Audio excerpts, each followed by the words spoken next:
اس نے کہا میڈم اگر میں آج حملہ کروں گا ہم باہر صورت شکست کھائیں گے، لیکن اگر مجھے 6 مہینے دے دیں اور مجھے اتنا اسلحہ دے دیں، اتنے پیسے دے دیں، میں فوج کی تیاری کر دوں اور پھر آپ اپنی سفارتی سرگرمیوں کو اتنا تیز کر دیں کہ پاکستان کو جگہ جگہ بدنام کر دیں، تو پھر ہم ہر صورت میں پاکستان کو شکست دے سکیں گے۔ یحییٰ خان میں اتنی فراست و تدبر نہیں تھا کہ ہندوستان کی ڈپلومیسی کا مقابلہ کر سکتا۔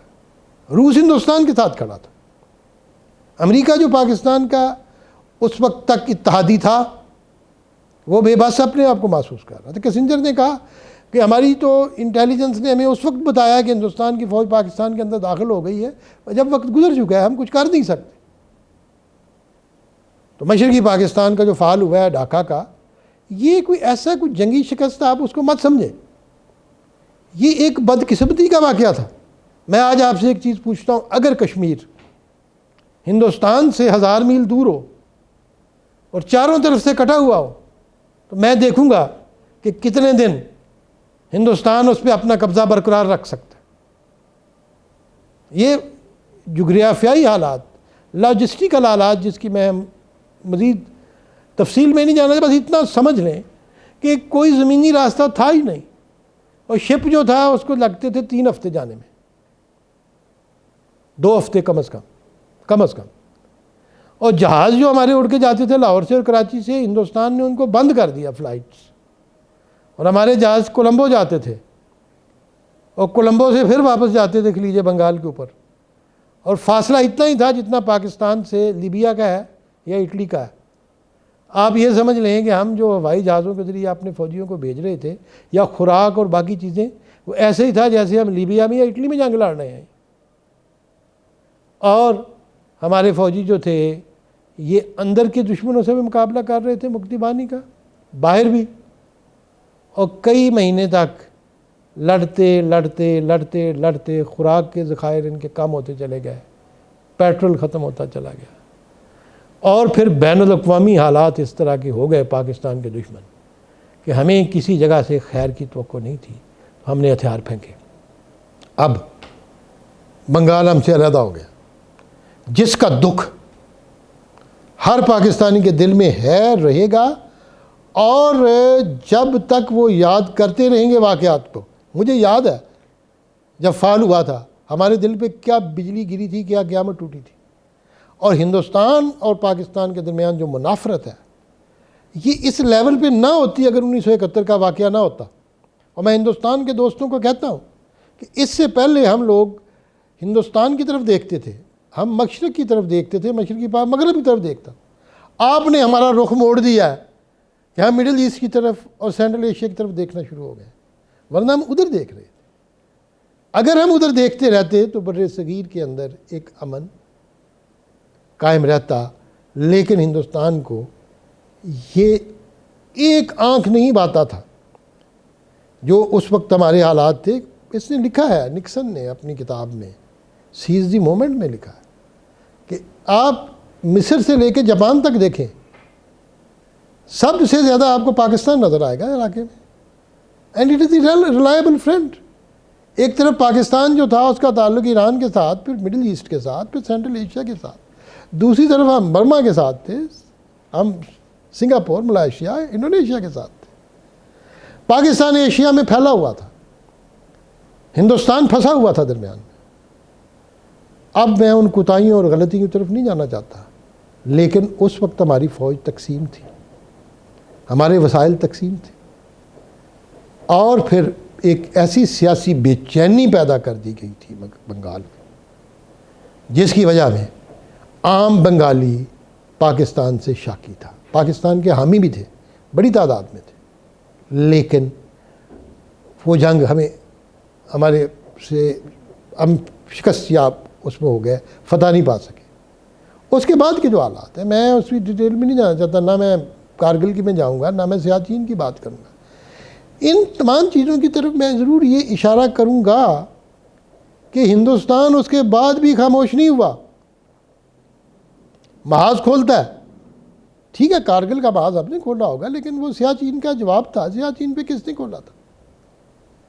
ہندوستان ویسٹ کی طرف کیا ہو رہا ہے آج کل، آپ ادھر دیکھیں، یہ کنٹرول لائن کی طرف دیکھیں. میں 1 سال وہاں پوسٹڈ رہا ہوں، مجھے پتہ ہے وہاں کے کیا حالات ہیں.